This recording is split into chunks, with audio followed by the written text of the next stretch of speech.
इथे श्रीराम कॅफे पण आहे आणि इथे कॅनन पण आहे. तर तुम्ही मला कॅनन सजेस्ट केलं होतं पावभाजीसाठी स्पेशली. पावभाजी आपण इथे घेतलेली आहे, कॅननची पावभाजी बोलते. आणि तुम्ही भाजी बघाल ना एकदम बारकाईने स्मॅश केलेलं आहे, वरतून बटर टाकलेलं आहे आणि ॲज युजल 2 पाव. याला मसाला वगैरे नाही आहे, थोडासा कोशिंबीर दिला, कांदा वगैरे, लिंबू आहे. आपण ट्राय करूया. पाव बटरमध्ये गरम करून दिलेले आहेत तव्यावरती. बाकी तुम्ही बघितलं तिथे पावभाजी गरम गरम बनत होती.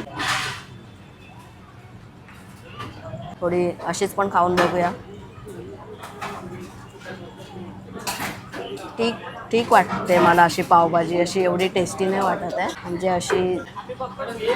हा वा, काकी बोलले आम्ही बघतो तुझी व्हिडिओ. अच्छा, ऐसा मन को समाधान मिळत आहे दोस्तो. पण भाजीला थोडी टेस्ट कमी आहे आणि अशी थोडी करपल्यासारखी वाटते किंवा मसाले जळल्यासारखे थोडेसे वाटतात. म्हणजे मसाल्याचा जो करपटपणा असतो ना तो त्याच्यामध्ये उतरलाय असं आता सध्याला तरी फील येतोय. बट एव्हरीडे कशी मिळते माहीत नाही, पण आता तरी तसंच वाटतंय मला. म्हणजे एवढी टेस्ट नाही वाटत आहे. आता इथे हे स्टेशन साईड असल्यामुळे मोस्टली लोक आपली भूक भागवण्यासाठीच येत असतात, त्याच्यामुळे किधरही टेस्ट देखते बैठेंगे दोस्तो. पोट भरण्यासाठी बेस्ट ऑप्शन आहे. बट जर फील घ्यायचा असेल पावभाजीचा तर मला नाही वाटत की मी इथे परत येऊ शकेन पावभाजीसाठी स्पेशली. हे माझं ओपिनियन आहे, मला असं वाटतंय सध्याच्या स्थितीला.